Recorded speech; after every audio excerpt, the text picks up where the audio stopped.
Hey, this is Whitey Morgan, and you're listening to Walking the Floor. I'm walking the floor over you. Walking the floor. I'm walking the floor. Walking the floor over you.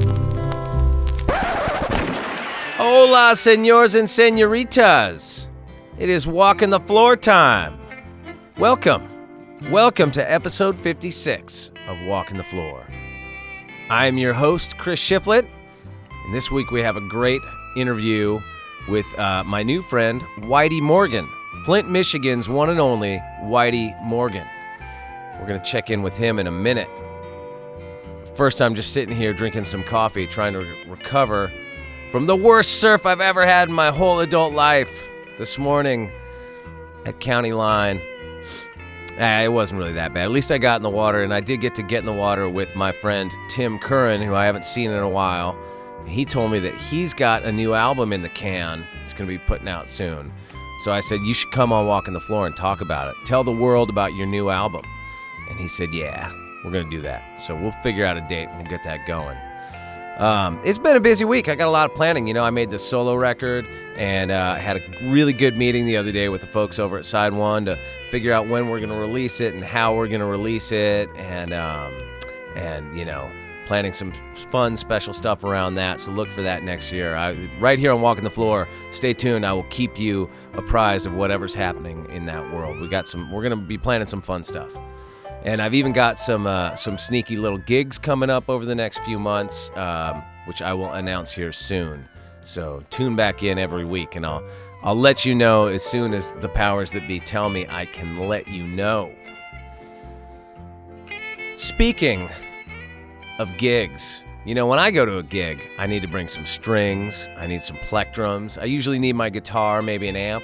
And if you're out there and you're a musician, you need to get all those things, I highly recommend you go to Zounds.com, because Zounds.com is run by real musicians, not a bunch of jerks. These are real musicians out there in Chicago. But you can order it anywhere because the internet exists, and it's Zounds.com. That's all you have to do. Go there, get a they'll make a payment plan for you. They'll do whatever you want. They're the best. You're the best. Go, Zounds.com. Match made in heaven. All right, let's get to our interview.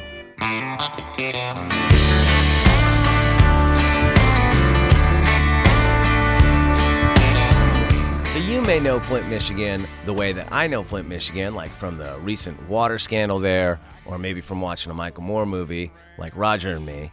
But did you know that Flint, Michigan once had a thriving honky-tonk country music scene? Yeah, it's true. As a matter of fact, Whitey Morgan's grandpa was one of those guys that used to play around the honky-tonks in Flint.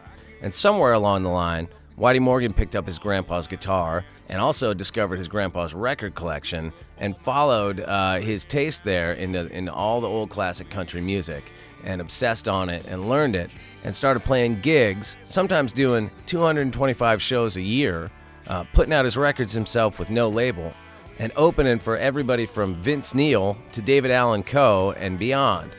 Here's a guy that has truly done it his own way and has the rabid fan base to show for it. This is Whitey Morgan on Walking the Floor. All righty, we can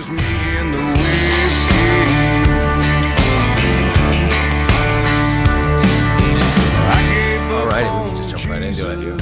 I was looking at your tour dates online, and I saw that you were just at the Museum Club. Museum Club, Is that in Flagstaff? Yeah. That place, I mean, how great is that venue? It's crazy. The first time we played there, I was looking up photos, and there's a couple of one of the first photos is the dance floor with the tree right up through the middle of it. Yeah, you know? yeah. It's crazy. And pictures of Bob Wills and everybody. That place it's goes right there back. on Route 66. It's been there forever. It's always fun to play that joint because I love that. What it is about there is a lot of our fans they go to the Phoenix show because it's usually the bigger show. Mm-hmm. So when we play that place, it's like a lot of locals that just come in there and are just dancing. Right. You know, they don't even know who the hell we are. They just know there's a band playing and we're playing country, and they're dancing and drinking and having a great time. It's always fun. I played there a couple of years ago with the band I do outside of Foo Fighters called Dead Peasants. Yeah, and we were doing like Buck Owens songs, Merle Haggard songs, that sort of thing. And the sound check we had at that club with just the locals in there drinking was like better than 90% of the gigs. Yeah, because they're all in there just watching done, you sound check. Yeah. Yeah, it was good, man. I'm like, how much do you get into the places that you play? How particular are you about that when you're booking a tour? It's all based on what I thought of the venue the last time we were there. I mean, right after the venue or right after the gig, I get off stage and go text the manager. I give him the highs and the lows, and if I'm willing to play there again, you know. And it also depends on. Right now, we're kind of on an upswing, so we're stepping up to bigger venues. So even if I did really love a venue that was a 400 seater, we can't play it anymore. So it's. But if I like it enough, we'll just do 2 nights at that place, and I won't even go to the bigger place because, you know, just sometimes that's, you know, you've been playing there for so long, you know, you get a rapport with the staff and the sound guy and everything. It's like. Why not play some place that feels like home and just do it 2 nights rather than, you know? How many museum club type venues have you, through all the years of touring, encountered? Like, do you have a list? Yeah, there's quite a few that are just that kind of that kind of stand out. But have you done Pappy and Harriet's yet? No, but I know all about that place. You gotta, if you're on your way to Stagecoach. Right? Yeah, we're gonna have a lot of time actually before and after. We play in the middle of the afternoon, so you got to go up there. Yeah, I'd like to check it out. It's the same kind of thing. They seem like kindred spirits, about those two clubs. Yeah, it's just that old, like I said, Route 66 vibe where it's just the old roadside roadhouses, like real deal ones that, you know. Yeah. But I've run into some cool venues. I mean, I've forgotten a lot of them, you know. There's just so many years of. It's one of the things that makes me sad. It's like when I started getting into, you know, older country music and started exploring the history of it, and especially the history of it here in California, which is so strong. Oh yeah, man, it's huge here. The sad part is none of those places exist anymore, and they still did a little bit when I was like a teenager and I was going to shows. But like I was going to punk rock shows and heavy metal shows, and places like the Palomino and the Foothill and those kind of clubs. And you're not realizing that before heavy metal, you know? that was country music that got that venue started. No, well, that's what people don't realize is the California. You know, people out east, they just think California, they just think L.A. and, you know, blah, blah, blah. And they don't realize this was the friggin' Wild West. You know, this is what started it, and it started on country music. Yeah.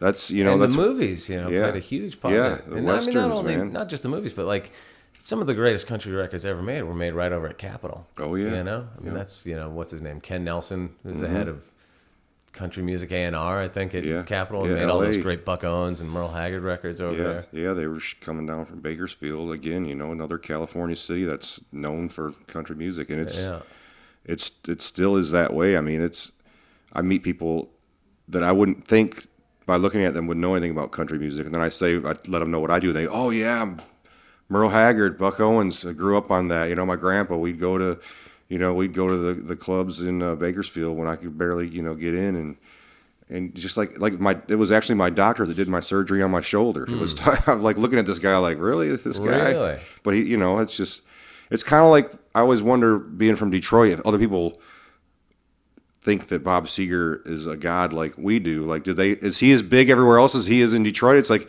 it's kind of the same thing out here with Buck and Merle Haggard. Like out here, that's their hometown boy, you know. Sure. But I wonder if they realize that he's still every bit as big on the East Coast. You know. You toured with him, didn't you?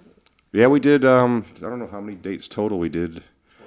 I think 12 dates, like on and off, because he's one of those guys that picks his opener like last minute. Right. Like we'll get a call like 2 weeks before. Hey, you guys want to do these 2 dates with Bob? I'm like, well, of course I want to. I mean, we might have to move something around, but you know. Yeah. But he's strange like that. Interact with him? I got to meet him once, but what was cool was that even before I met him, which was probably about 6 gigs in, they, you know, brought Sudman and me to the dressing room, and I got to just kind of chat with him for a few minutes before he went on.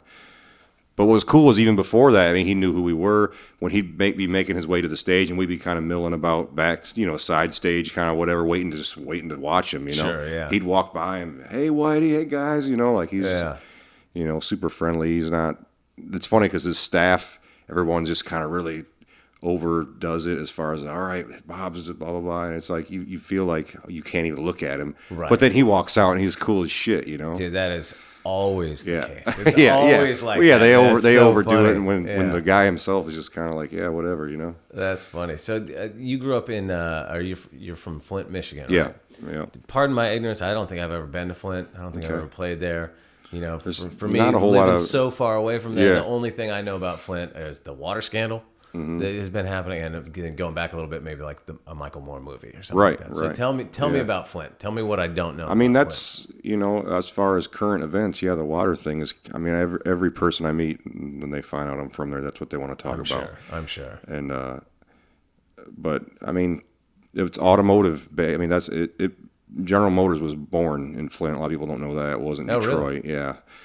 And then obviously they moved to, I don't know exactly why they moved the headquarters and stuff to Detroit, like way back. But yeah, like Cadillac, all that was started right there. So does your family go back generations? Yeah. And I was just going to say, I mean, growing up, everybody that you knew, everyone's dad, everyone's uncle worked for General Motors. You know, I mean, But I would also think that everyone's family was from somewhere else, because when they're like everyone's a great sort of a lot of migration to get those jobs. A lot of that's the thing is a lot of people say, how do you play country music being from Flint, Michigan? I said, well, growing up, I mean, everyone's family was either from there or somewhere maybe out west or from the south, which it was a lot of, the Hillbilly Highway ends pretty much in Flint. It's 23. There's literally a Chevrolet plant right where it meets up with 75, and it ends right there, right at the Chevrolet plant where my grandpa worked for 30 years or whatever. Yeah. But yeah, and what's really cool about it is, I mean, it's not cool that all these older guys are dying, but all the older generation are dying. So all the old record stores, the country section is 10 times the size as every other section. I mean, you go in there and it'll be a wall as big as this wall of nothing but country, and then this wall is everything else. Really? I mean, it's because all these old dudes die and their families don't know what to do with their record collection.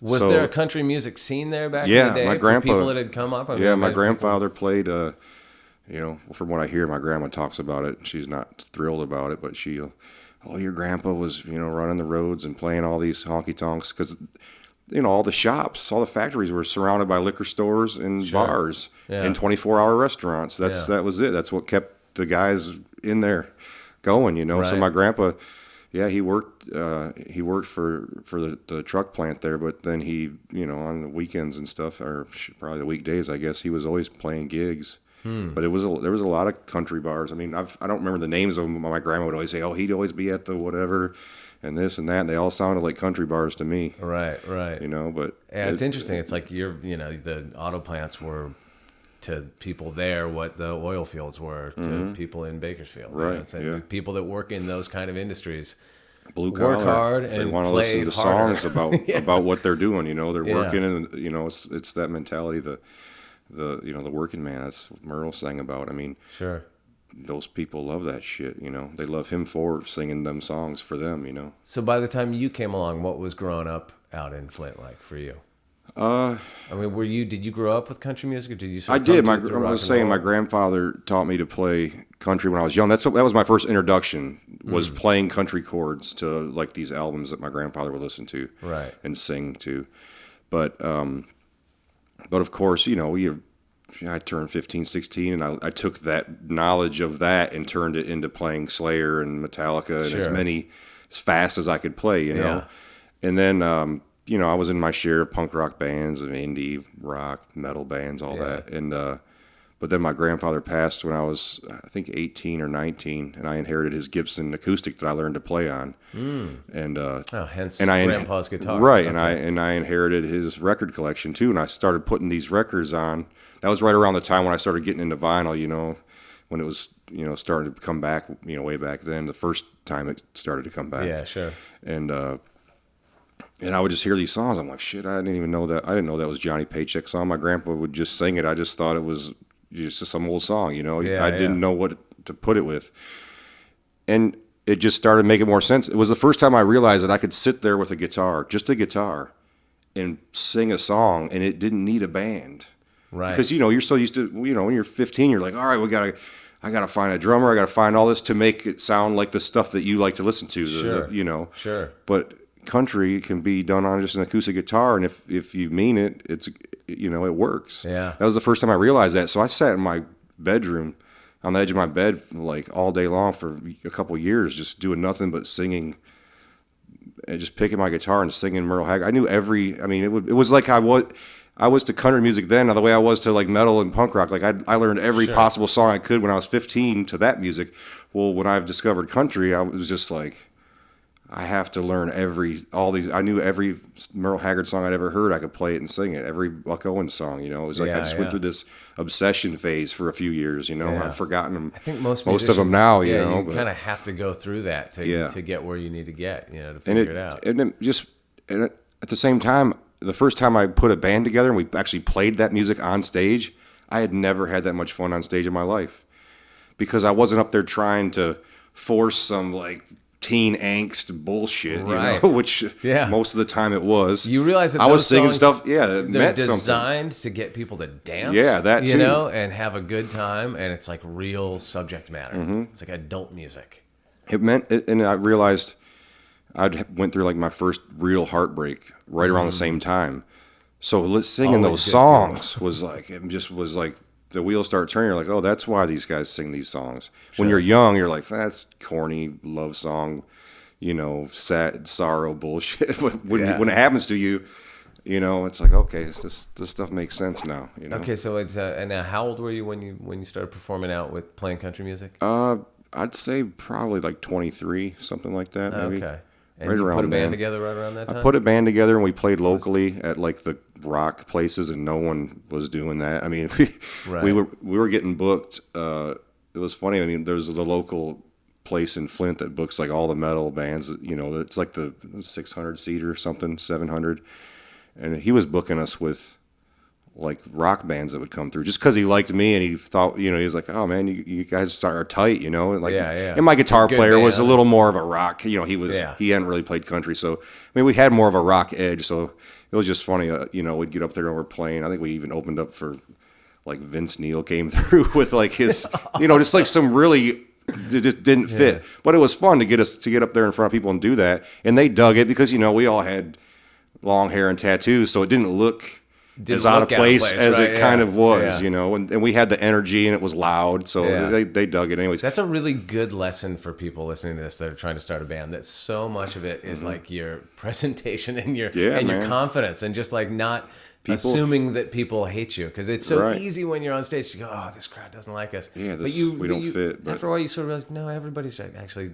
They want to have fun, so they're like kind of rooting for you. Yeah, they don't want you to ruin their night. Only the cynical, bitter ex-musicians are up there hoping you fail. Right. Those are the only with dicks their in the crowd. Yeah. But for the most part, people are just there to have a good time. So, like you said, anybody out there listening that's getting started, just is there like, I mean, now is there like a sort of honky-tonk scene out there? Is there a country music rootsy scene? I mean, in the last 10 years since I started doing, because I did that around Flint for about a couple of years. Then I ended up, kind of just moving down towards Detroit and doing more gigs down there because I found some players that were from Detroit and they knew the venues down there. So okay, how far from Detroit is Flint? It's about an hour, 45 minutes, something like that, depending on which part of Detroit you're going to. But yeah, it's not too far. But yeah, there's definitely, like I said, in the last 10 years, I mean, we started doing this honky-tonk Tuesday thing in this little tiny bar, maybe held 100 people. And, you know, within the first 6 months, it was packed every Tuesday. That was like the place to be. And then out of the woodwork started coming these players that are old rockers. That's what they're doing now. Vinny from Sponge is like, that's all he does is plays in a country band. His country band now. That's what he does. Really? He's one of the first guys I ever played a gig with. His band. We used to do shows together all the time back. It's probably been almost about 10 years ago. It was right after Sponge kind of stopped hitting the road as hard, and that was like his thing. He fucking loved it, and he started his band. And next thing you know, they're coming to the Honky Tonk Tuesdays, and Vinny's up there playing with us. He'd do like a couple songs, every week, and it was just it's really cool to see that a lot of people like us, as we're growing up, we're discovering this music, and it's like there's a real connection between like punk rock and sort of big time underground music and a love and appreciation for vintage country music. I think it there's really is a straight line there. The first thing that I discovered was I really got into bluegrass because that's what my grandpa was really into. Like before he died, was picking that. Who were you listening to? Like, what were your guys? Jimmy Martin's my favorite, and then obviously all the other guys. I like Jimmy Martin more because his songs weren't always, they were a little bit on the darker side. Like he's got the one Knoxville Girl. It's about like killing and his girlfriend at the time and throwing her in the river. You Oh, know what yeah, I mean? okay, I Like, didn't know that song. that's Yeah, some yeah, real shit. yeah. Whereas a lot of those other bluegrass, it's kind of more of gospel at times. And it's always yeah. like, a good-hearted story. And it's just, I liked his stuff because it was a little more real. It was about him being drunk and, fucking up, which is what, I was kind of into at the time. Right. But he's always been my favorite. But I always felt there was a connection between, because I think it was the intensity of that banjo picking and stuff like that would get us as like the punk rock guys into that shit. It was like, just without a drummer. And it was just so tight and so fast and intense at times. I think that's kind of a lot of it too. And the chord arrangements are fucking the same. I didn't realize that. The chord arrangements are identical to how many punk rock songs, Yeah. I mean, the musicianship in bluegrass is so mind-bending. Yeah. When you see, those the guys discipline is a whole play nother like, level. with like the speed of Yngwie Malmsteen, but on like a mandolin or what. It's just, hard to process. It is. I gave up on learning to play like that a long time ago. I just do what I do and have fun. Try to write some decent songs, but that stuff is another level. When did you start making records? When did it turn from, the Tuesday night, honky-tonk night to actually getting in a studio somewhere? I think I did the first one. What am I, about to be 40? So I think the first real like studio that we went into where it wasn't just like something like this where we're just... Are you suggesting that this is not a real studio? Yeah. I don't know. It's probably 12 years ago, I think. The first album came out in 2008, but I did one right before that had the same songs on it, but it just didn't turn out as good. So we went in and just did pretty much did all the same songs like a year later in a little bit better studio and a few better players. There's a version of that out there somewhere? Did that see the light of day? I'm sure. I think what we did actually is we printed up a bunch of copies of just the CD and just got some generic sleeves, Yeah. And we opened for, like within a couple months, we opened for like David Allen Coe, some good drawing acts, and we just printed them up and handed them out.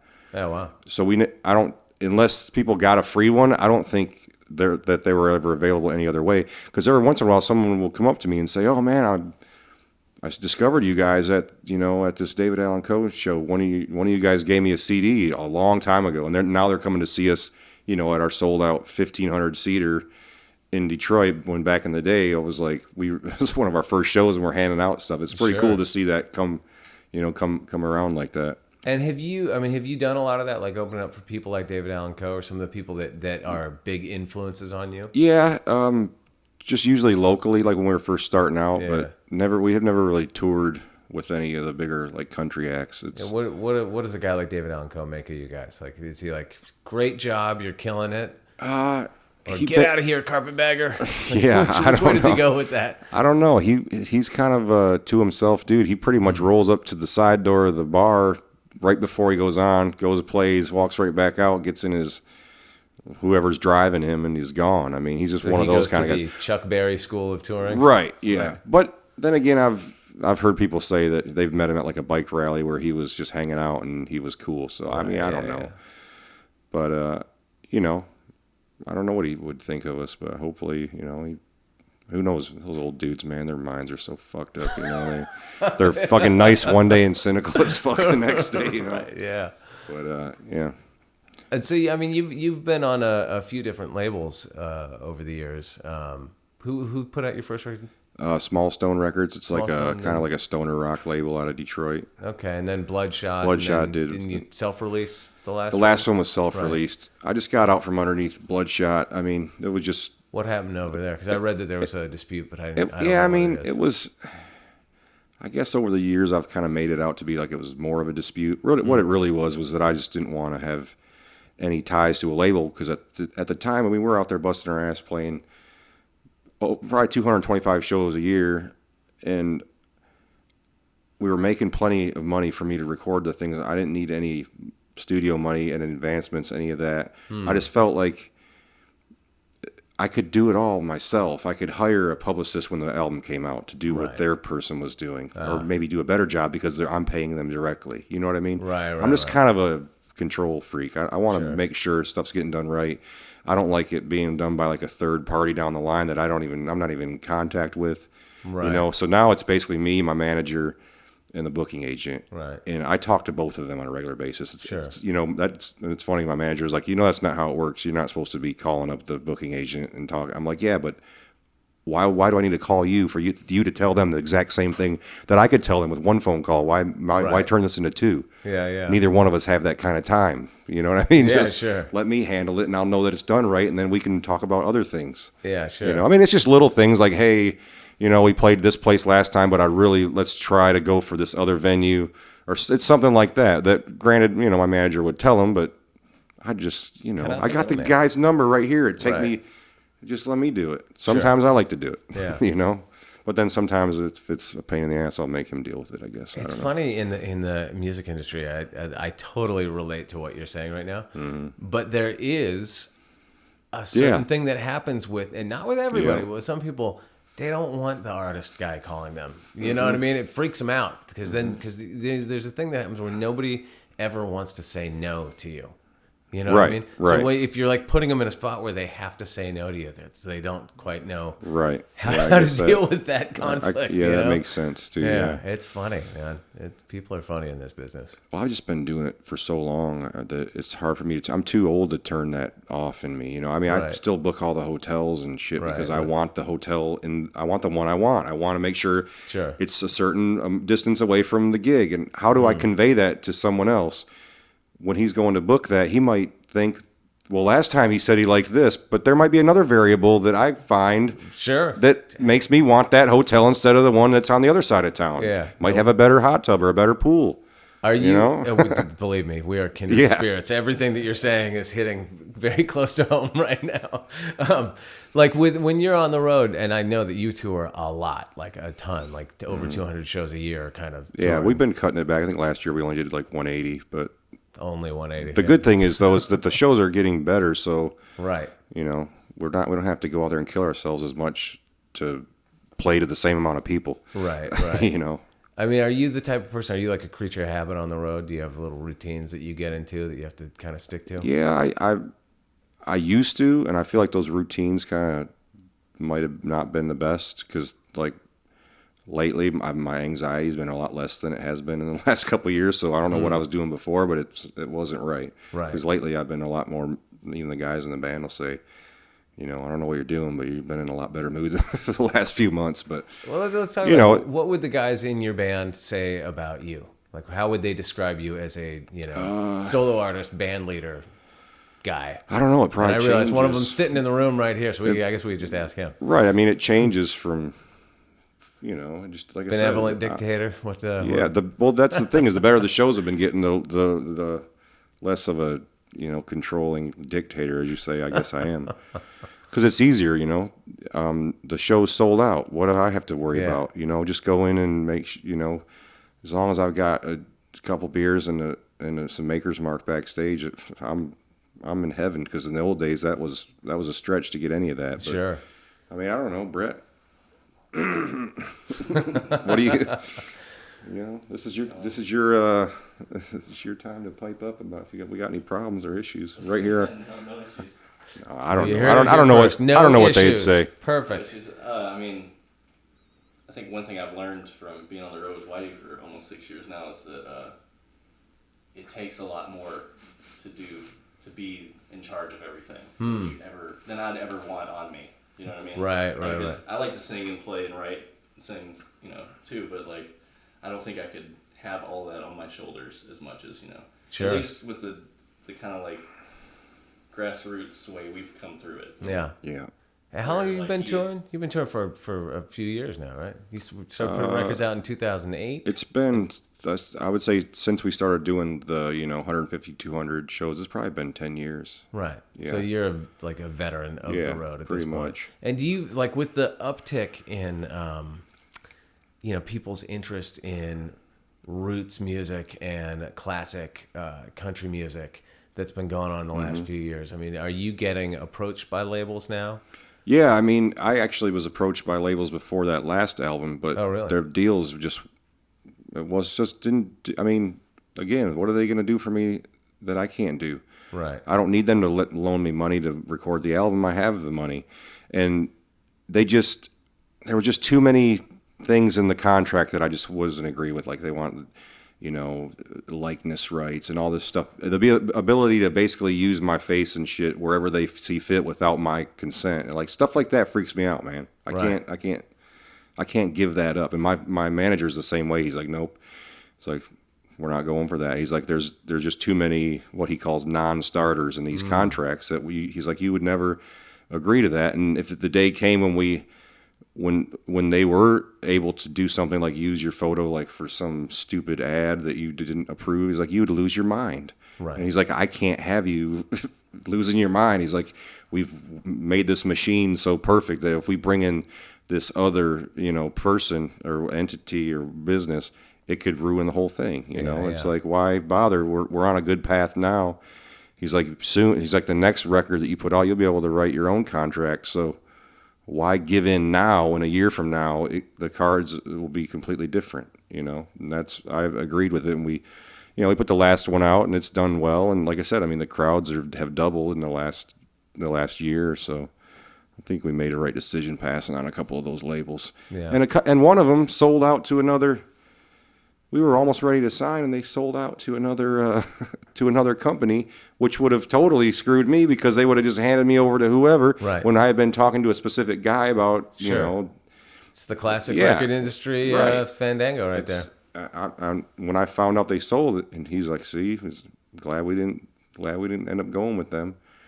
It's like, oh, that's good, I guess. On a side note, your manager. Isn't he kind of a legendary disc jockey from the? No, that's his dad. Oh, that's his dad. Yeah, oh, Arthur Penhallow. Okay, so I thought that Senior was like the rock DJ in Detroit since there were rock DJs in Detroit. Really? I don't even know how. Is that somebody you grew up listening to on the? Oh radio? yeah, man. I mean that voice. Yeah, he's like the corny catch lines from the 70s. You're riding with your parents in the car, you'd hear that.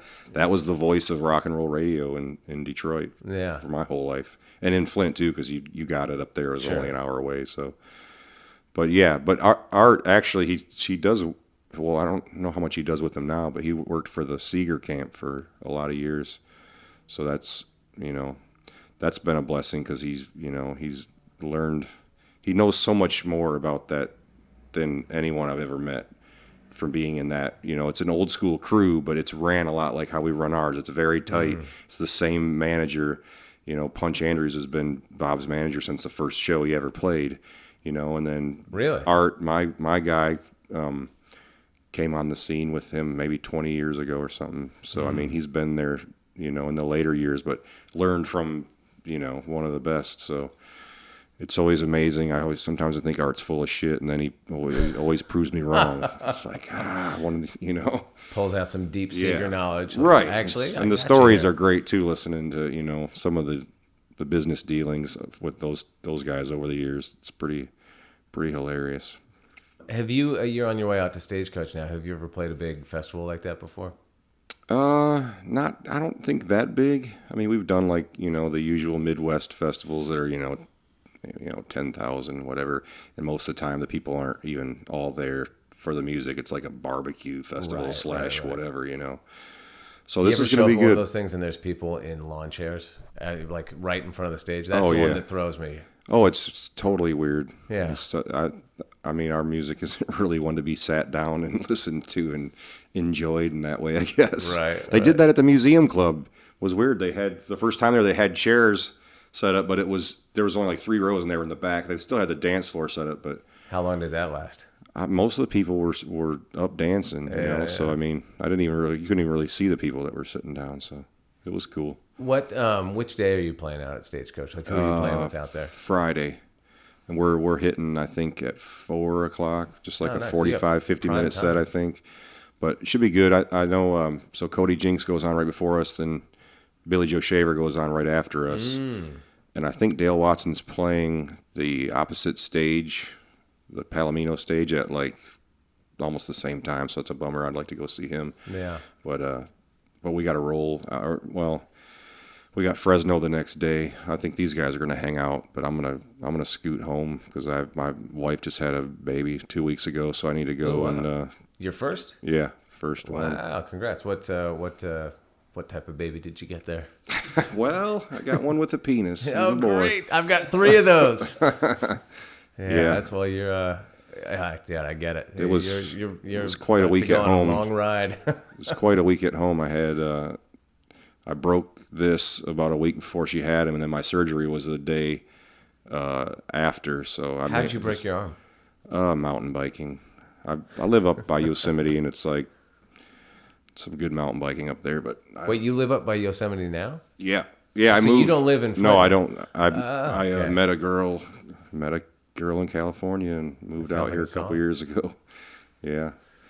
But yeah, we live up in it's called North Fork. It's like one of the last towns before the Southern Gate there. Okay. Yeah. So you were mountain biking, you broke that thing, you had to get surgery on it? Yeah. Well, I didn't have to, but basically the doc was like, "Look, it could take 6 months for this thing to fuse itself back together because it was so far displaced." Yeah. He said, "Or I can do surgery and you'll be able to play your guitar tomorrow." And it's like, okay, we're doing that one. Yeah, what do you do when during Well, I the take show? it. I just keep it in the sling just because it keeps the weight off of the muscles that are healing, you know. Because Okay. otherwise, if I don't, they'll be sore by the end of the day. But it's sore as shit by the end of the gig. Right. I just keep it on till then, play, put it back on. You know, try not to take too many painkillers because then I start fucking up. You know. But, yeah. Okay, so what? So after Fresno, you go home, and then what's next for you? Well, I'm More just going touring? home for a couple of days, and then we're continuing up the West Coast to. We got like. Okay, so that's not like the end of the No, tour. that's just me going home to see the baby for a couple of days. Then these guys are gonna meet me up there they're gonna have a couple of days off. We'll hang out at the lake and shit up there, and then we hit San Francisco, Sacramento, up to Eugene, Portland, Seattle, cut over to Boise, and then down to Vegas, and then Salt Lake, Denver. Then that's the end of the tour. Oh, okay. Home for not like a month, I think, or something like that. Do you ever tour outside of the States? I have. We did like a little Sweden, Norway, France run about, what's it been, Brett, 4 years ago? 4 or 5 years How was ago. that? Like, how were people? It was cool. into We it? played a 'Cause bunch of there's little actually, like, small kinda- bars. Yeah, there was. There's a Scandinavian sort of country. Oh, history. yeah. It's pretty wild. everywhere and- Really? Yeah, I mean we played. Well, that was in France. We played this. It's called the Rendezvous Festival in France, and there was probably about 15,000 people there or something. But you'd think you were at some biker rally in like fucking South Carolina or something. Right. I mean, there was like they'd pull up these big rigs. I mean, they had Peterbilts and stuff over there. These dudes, Really? big Confederate flags and cowboy hats, like vendors. You know, Yeah. it was crazy and just rowdy. They're pretty. They get pretty rowdy over there. I remember those dudes from Spain that came up.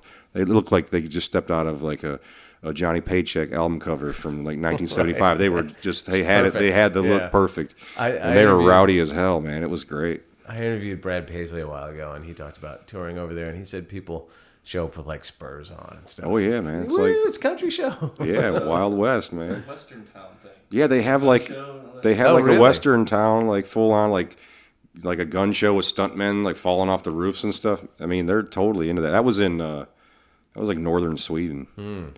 Yeah, that country is very Americanized. I mean, Totally. You want- Incredible vintage guitar selection they're in Sweden. Yeah, It's just- vintage cars. Yeah, they take. I saw more old Chevrolets over there than I've seen over here my whole life, I think. And we were Really? there for 2 weeks. I mean, every other car down the highway was like an old Cadillac or something, hauling those little travel trailers, like the little teardrop shaped ones, Yeah, you know, yeah. like total vintage looking. It was crazy. I was not expecting that over there. Yeah, it's bizarre. So, can we talk a little bit about songwriting Okay. and about your like how you do it? How do you write a song? For me, it usually starts with me the hook idea for the chorus. I have to write the chorus first. If I start writing verses, it'll just never. They'll just get wasted because I'll never find a chorus that goes with them. For some reason, I can't write a chorus after I've started the verses. But So you start with I like, start. the hook line. Yeah, I kind of start thing? with the hook. Like I'll be driving down the road and I'll just hear something, maybe on the radio, maybe somebody says something, and I'll say, "Oh, that line or that," or I'll hear something in a song and say that's in a verse that I'm like, "Man, that could be the whole song could be about that one line in that verse, but if you just change the words a little bit or something, and then Yeah, I yeah. just, a lot of times it'll take off from there. And Stories, country is so much more focused on the story than I feel like rock and roll is. Oh yeah, for sure. Was that like something coming from like a rock and roll past a little bit? Was that something that you had to apply some craftiness to? Yeah, Or did that come I think naturally so. to you as a I think songwriter? so. I mean, like I was saying, I was so obsessed with country music for so long before I actually started writing my own that I felt like I had a brain full of all that stuff already. So, I mean, I didn't write a whole lot of stuff when I was doing the rock thing. I was playing drums and bass back then. Oh, really? So, I mean, I kind of went away from the guitar until my grandfather died, like I was saying. Yeah, So yeah. I didn't do a whole lot of writing, just like guitar riffs and things. A little bit of lyrics here and there, but they were never that good, you know. Right. Like me and the singer for whatever band I was in at the time would kind of collaborate every once in a while on a few things, but it was never, you know, anything noteworthy, I guess. Sure. But anyways, back to writing. I mean, that's kind of how I do it. Come up with an idea for a chorus. I'll sit in the hotel room or wherever and just come up with you know, some sort of arrangement, you know, chord arrangement, and if I like it, then I got it in my head. So the whole day I'll just keep, you know, you just do that thing where you rewind and then, okay, does these work? Do these words work together? And then nope. Yeah. And then you just keep singing that verse over and over again until you get some phrasing and some words that are working. I mean, some guys just sit down and write the whole thing out and then kind of cut and paste it to the phrasing of the verse. But I don't know. I just kind of do it all at once just to, you know, make sure it locks in, I guess. I don't know. I don't really write too much on the road either. I don't know how these guys do it. You know, I guess if I wasn't doing everything myself, I might have some more time to sit and think about songs. But when I'm, you know, dealing with all the day to day, you know, it's kind of tough. Yeah, I think when you're it's sort of like two different animals. You know, there's writing and recording is like more cerebral, and then touring is more physical. Yeah. For me, like when I'm on the road a lot, when I'm not playing, I don't really have that much desire to pick my guitar up, even much less write a song. Not even when I'm home lately, because now that I live up there, there's so much else to do. There's so many distractions. It's, you know, my manager's always like, "Oh, you're going to be home for a month. You know, you could do some writing." I'm like, "No, I can do some riding and some go to the lake and do." You know, I'm like, there's so many other things to do besides sit there with my guitar that I just held for the last, you know, however many days in a row. Yeah, I rarely pick it up. The only time I pick it up is if I'm sitting at home and I've had a few drinks or something and it'll be there hanging on the wall. I'll grab it down and just, but all I end up doing is just singing like a Merle song or something that I want to, you know, just something like that. I hardly ever think to write anything, but I get ideas. I put them in my little notepad on my phone and eventually get to them or not. You ever use that music memo app? Yeah, I'll do that. How great is that? I'll hit it when I'm going down the road and just like try to remember like a melody or something, you know, that I had for something. Because that's the thing I forget the most is if I have an idea for a melody, but I don't have my guitar with me. And then by the time I get home, it's gone. Yeah, and sure. And then I end up writing something that I don't end up liking as much. You never get that one back that you were thinking of. It's always a bummer. The voice thing works great for that voice memo. How come? Why did you make a record without the 78s? Without the grandpa's guitar thing? Is that what you're talking about? That was actually I had one more album I had to do for that first label, you know, for like the publishing thing, and I'd always just kind of wanted to do, you know, just something kind of for my grandpa, but also something that I could just do mainly acoustic guitar and just, you know, singing. Back to drinking, what I was saying was I wanted something that kind of reflected what I do when I'm at home. Like those are the songs that when I pick up a guitar and I've had a few drinks, those are the songs I like to sing that make me feel good or whatever, you know, that release or whatever. And I'd had that idea for a long time, and we were up, one of my buddies is kind of he was a half-ass engineer at that time, and he had a little bit of equipment, and we just sat in this cabin up in northern Michigan, and we went up there for the weekend to hang out, and I was like, let's fire this thing up. I'll just do like a bunch of songs, and I just did one take of almost all those songs. I think Grandpa's Guitar is the only one that I played a few times. The rest of them are all just one take, and I wasn't even sure if I was going to put it out, but then the opportunity came that if I put that out, it would get me out of that contract and move on. I said, well, Right. I've pretty much already got an album here that actually sounds pretty good. We threw a little steel and a little fiddle on it, and it's an album. Nice. And yeah, the song Grandpa's Guitar was the toughest one. Emotionally, I just kept kind of shutting down, and I'd have to take a break and come back in. And but it turned out good. I really happy with that song. Did you use your grandpa's guitar Yeah. on the recording? Oh yeah. Wow. Yeah.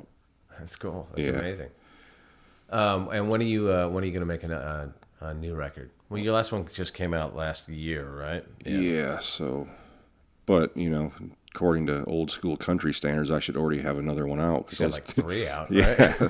I don't know how those guys did that shit. I don't know man. how they did that either. I don't know how they. I mean, we talk about, I don't really feel like writing on the road. How did those guys? I mean, you look at how much a guy like Buck Owens put out in the space of a few years there in the '60s when he was sort of at his peak. The catalog's crazy. Unbelievable. What's funny is he even admits, he's like, oh, me and Don would just write the same song over and over again with different words. It's like people kept buying it, so we kept doing it. So Right. I've read that somewhere, but I mean, it's kind of true. But that, when you create such a staple sound, it's like you don't need to sound. You don't need to reinvent it. Just keep doing it because it's great. You invented that sound. Yeah. It's like people bitch about AC/DC albums all sounding the same. I said, good. They invented that sound. That's what I want them to sound like. I don't want to buy an AC/DC album and have it sound not like them. It's like, shit, I'd be perfectly happy to keep making the same album if it was as great as those albums are, Yeah, no doubt. Well, now we get to hear Axl Rose go out and butcher all that, so there you go. Oh, yeah. I wonder what that's going to be like. It's going to be weird, man. It's going to be weird. Is he still sitting in isn't he? He's broken something. got a broken foot there, so he's in Dave's throne, yeah. Oh, that's right. Yeah. Yeah. I whether or not he'll be out of that thing by the time they do that tour, who knows? I don't know. That's weird. I mean, can you imagine being one of the guys in Guns N' Roses right now, and finally, after all these years, you get the band back together, and then he goes and joins AC/DC? That must be so weird, man. It's not as bad as being in AC/DC right now. Yeah, that's got to be weird too. Yeah. I mean, to tour with the same lineup for so long and to have anyone change is one thing, but to have the lead singer change. Well, on the back of Malcolm doesn't do it anymore either because he's in bad health. That's right. It's their cousin or something, I think. Yeah, I forgot about that. Yeah, weird, man. That's a bummer. Well, thank you for coming down. Yeah, man. Much appreciated. I know it's a little out of your way today, and I know you got a gig tonight. So. Oh no, thank man. you. We're just me and him. We're just gonna cruise around Hollywood and we'll find some food and. There's some good stuff around here. I was already on there looking at there's a Thai place down the street. Yeah, man. Hand me the bottle. I'm on that highway to hell full throttle. I ain't worried about. All right, that was Whitey Morgan on Walking the Floor. I tried to get him to play a song that day, but his voice was sore. So that's why there's no song at the end of this one. But go out there and check him out. It's WhiteyMorgan.com, or you can find him on social media, at Whitey Morgan on the Twitter. Cool dude. I looked on his website. I didn't see any tour dates listed, so I'm not sure what he's up to right now. He's probably out making a new record or doing something like that, but I'm sure he'll be back out there hitting the road again soon. And while you're at it, while you're waiting for Whitey Morgan to get a new record out, why don't you go to the iTunes store and listen to all the past episodes of Walking the Floor. While you're at it, you can leave us a review. You can subscribe. Got to subscribe. Make sure you subscribe because it really helps us. Anyway, that's it for this week. We'll see you next week with Michaela Ann. All right. Adios, amigos.